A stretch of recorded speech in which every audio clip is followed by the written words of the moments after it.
We won't be held hostage. My name is Alan Howell, and I represent the organization and political action committee Revolt Against Plutocracy. The point of this video is to show you why vote blue no matter who is not a viable strategy in the current political climate. And it hasn't been for 70 years, but we'll get into that in a moment. The first order of business is to explain, based on research by French economist Thomas Piketty, why poor and poorly educated voters will not vote for a corporatist candidate, no matter who. So let's start with him. The empirical findings of his very thoroughly researched report are that in the 50s and 60s, labor, and especially the poor and the poorly educated part of the labor force, would vote left, leftist parties, labor, socialist, democratic parties. But over the years, that has shifted. And so now in the United Kingdom and the United States and in France, the lower educated and lower income voters are more likely to vote right.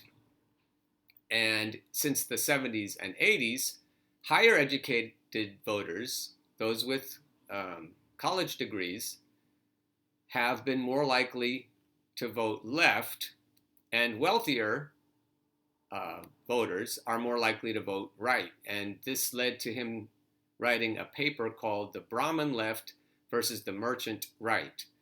And what we have now, we have two political parties that represent the wealthy, that represent the elite, whether they're economic elites or intellectual elites.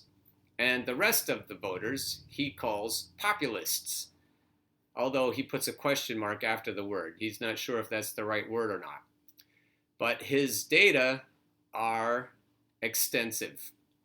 He shows in France, using the percentage of university graduates voting left versus right over the years.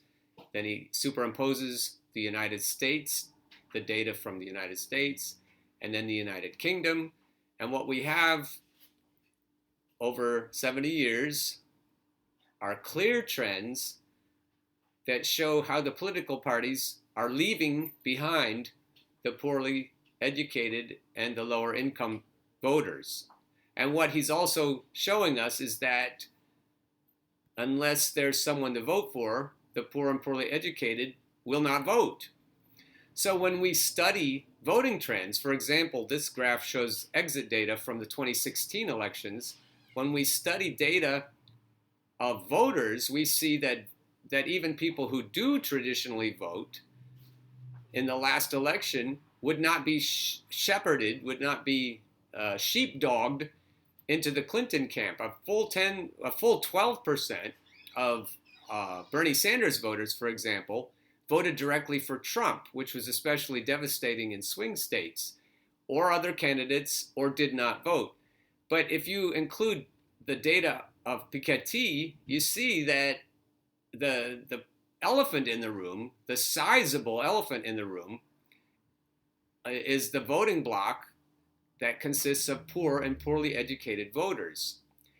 And according to the data, the voters who are poor and poorly educated now will not turn out for anyone other than someone who has traditionally been called a democratic socialist.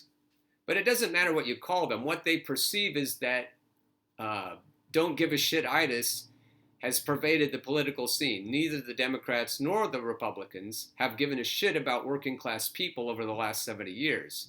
And that's why when somebody says vote blue no matter who, and they say it to someone who hasn't been helped and whose families haven't been helped, whose parents haven't been helped, say this to typical union workers or to typical non-union workers, say truck drivers, or any other kind of laborers, what you find is that they aren't excited about Democrats or Republicans unless they're hoodwinked in some other way through racism or some other tricky maneuver to get people to think of each other as the enemy. Now, when I have had conversations with vote blue no matter who Democrats, and I tell them that there's a sizable group of people who are Bernie or bust, they want to blame the whole problem on Bernie or bust people. And they want to solve that problem by saying, well, just tell them how stupid they are. Tell them how ridiculous they're being. And even if I could, it won't help because we're not dealing with all of the different factions who would just stay home. When you're talking to Bernie or bust voters, you're talking to voters. When you're talking about the poor and poorly educated, and also the millennials, if you're talking current college students or recent college graduates who can't find work, or to new voters, 17 and 18-year-olds who are just coming onto the scene, you're not going to persuade them that way. They just aren't going to vote unless you can tell them that somebody is going to change things. Now, what Bernie says, he says, I'm not necessarily going to change things unless I can get people organized to stand behind me, to stand up with me, and to demand change. And that's where a movement needs to start, a revolution, a true revolution. So think about all the different categories of voters: the poor and poorly educated, the young, the very young, and the fairly young. A lot of those factions will not vote for a blue like a Biden or even an Elizabeth Warren, no matter what. They just won't. They won't come to vote. Some people will vote directly for Trump, as we have seen in the past election, and some will vote Green Party, and a lot will stay home, or they'll vote Socialist Party. They'll vote for some other third party.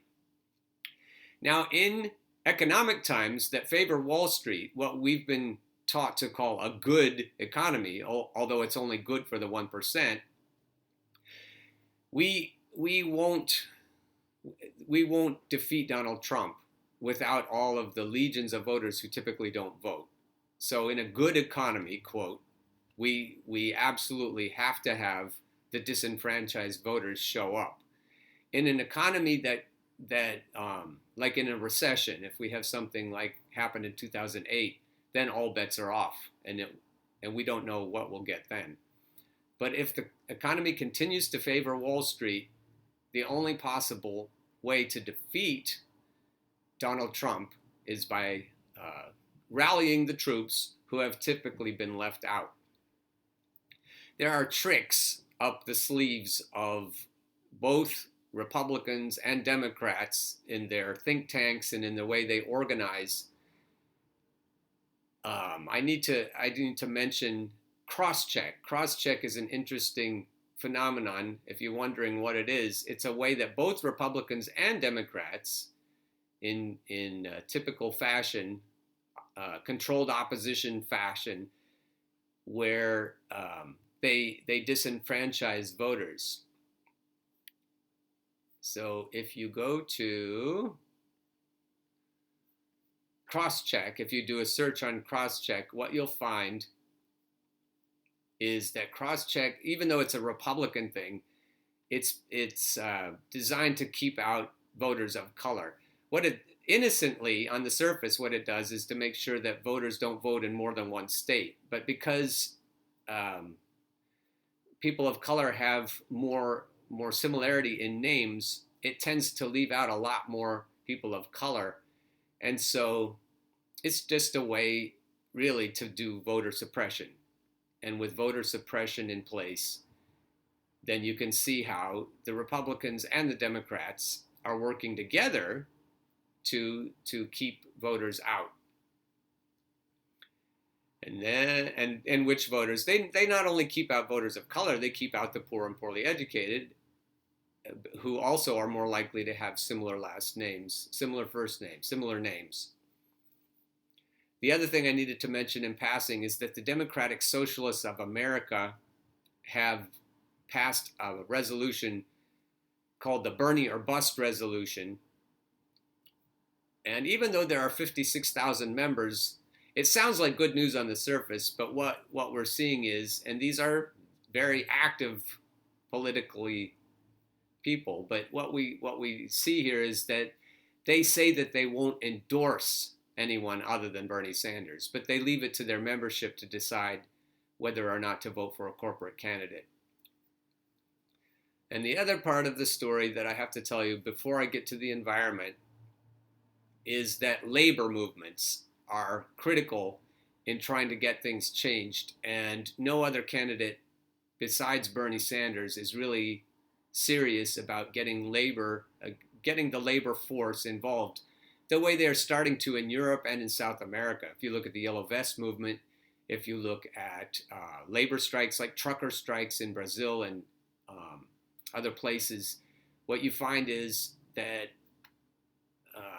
a political revolution is not being encouraged by Elizabeth Warren or Joe Biden.